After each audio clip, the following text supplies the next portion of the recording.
Hello, and welcome back to Trust Talk, where we break down smarter mortgage options for borrowers who do not fit the traditional lending box. I'm Jason Nichols, your host and CMO at Truss Financial Group. And I'm Jeff Miller, CEO of Truss Financial Group, one of the nation's leading non-QM mortgage brokerages, and ranked by Scotsman Guide among the top 10 mortgage brokers by volume. From HELOCs and DSCR loans to financing for self-employed borrowers to senior homeowners, we cover everything that matters for our audience. Let's get into today's topic. Jeff, today we are talking about something that frustrates real estate investors constantly. You find a deal, you run the numbers, the property looks profitable on paper.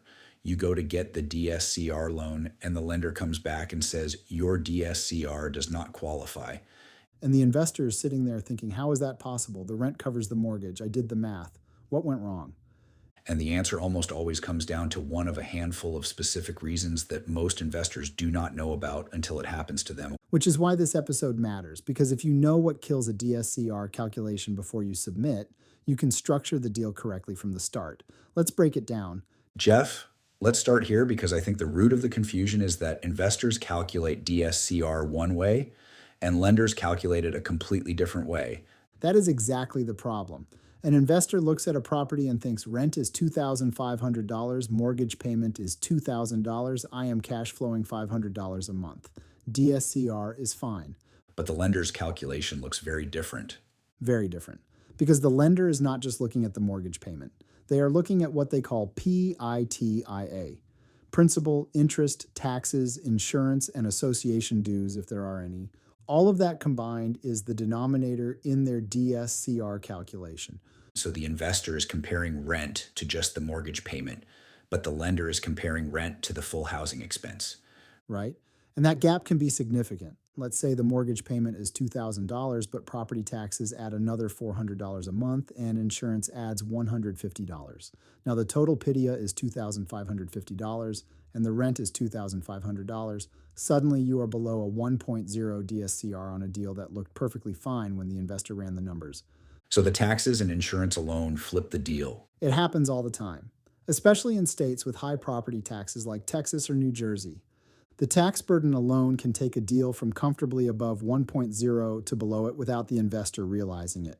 What else goes into the lender's calculation that investors often miss? HOA fees are a big one.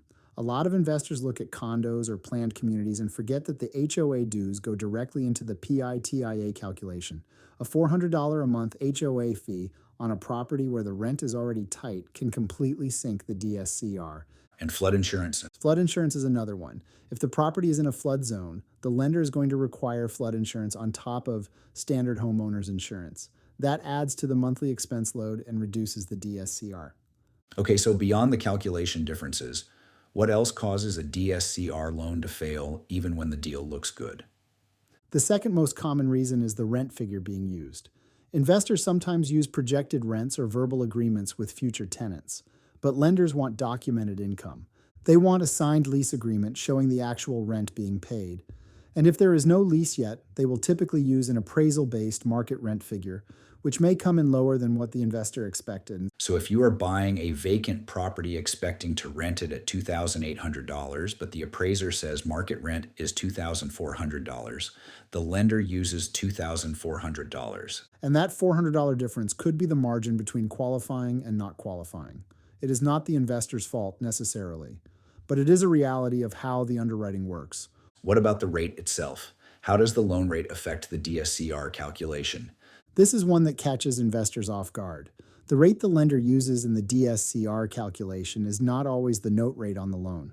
For adjustable rate products, lenders often qualify you at a higher stressed rate to make sure the property can still cover its debt even if rates move up. So even if your actual rate is 7.5%, they might run the calculation at 8.5% or 9% to stress test it. So you might qualify at the actual rate but fail at the stressed rate.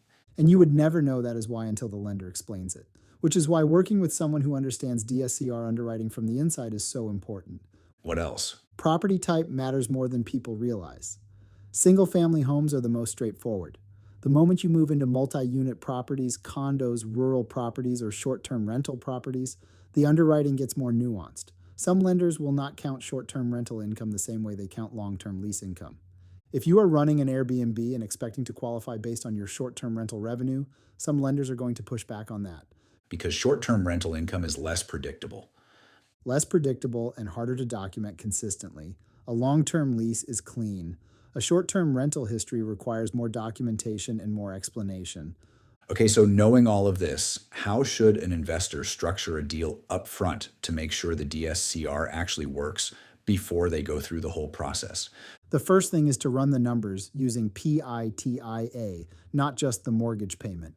Before you even call a lender, get the actual property tax figures, get an insurance quote, check for HOA dues, and check the flood zone status. Add all of that to your estimated mortgage payment and then divide the documented or appraised market rent by that full number. That is the DSCR lender is going to see. And if that number is below 1.0, then you have a few options. You can put more down to reduce the mortgage payment. A larger down payment directly lowers the principal and interest portion of the PITIA, which improves the ratio. Or you can look for a property where the rent to expense ratio is stronger from the start. what about the rate situation? How do investors protect themselves there? Lock in quickly. Rate locks exist for a reason.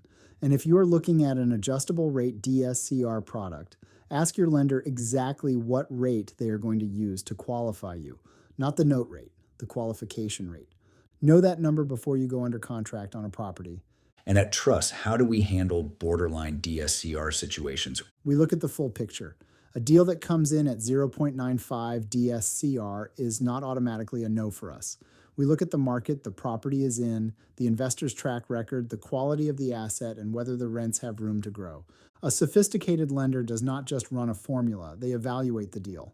Which is exactly what investors need. Because real estate is not a formula, it is a judgment call made with the right information. Perfectly said.